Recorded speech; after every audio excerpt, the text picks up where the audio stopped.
ایک شہزادہ اپنے استاد محترم سے سبق پڑھ رہا تھا۔ استاد محترم نے اسے 2 جملے پڑھائے: جھوٹ نہ بولو اور غصہ نہ کرو۔ کچھ دیر کے وقفے کے بعد شہزادے کو سبق سنانے کے لیے کہا۔ شہزادے نے جواب دیا کہ ابھی سبق یاد نہیں ہو سکا۔ دوسرے دن استاد محترم نے پھر سبق سنانے کو کہا۔ پھر شہزادہ بولا، استاد محترم ابھی سبق یاد نہیں ہو سکا۔ تیسرے دن چھٹی تھی۔ استاد محترم نے کہا، کل چھٹی ہے، سبق ضرور یاد کر لینا، بعد میں کوئی بہانہ نہیں سنوں گا۔ چھٹی کے بعد اگلے دن بھی شاگرد خاص سبق نہ سنا سکا۔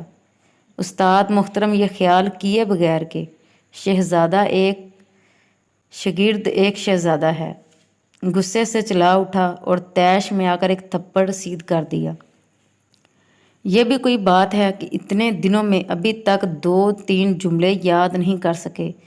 تھپڑ کھا کر شہزادہ ایک دفعہ تو گمسم ہو گیا، پھر بولا، استاد محترم سبق یاد ہو گیا ہے۔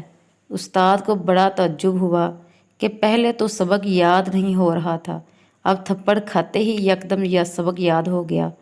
شہزادہ عرض کرنے لگا، استاد محترم آپ نے مجھے 2 باتیں پڑھائی تھی، ایک جھوٹ نہ بولو اور دوسری بات غصہ نہ کرو۔ جھوٹ بولنے سے تو میں نے اسی دن ہی توبہ کر لی تھی، مگر غصہ نہ کرو بہت مشکل کام تھا، بہت کوشش کرتا تھا غصہ نہ آئے مگر آ جاتا تھا۔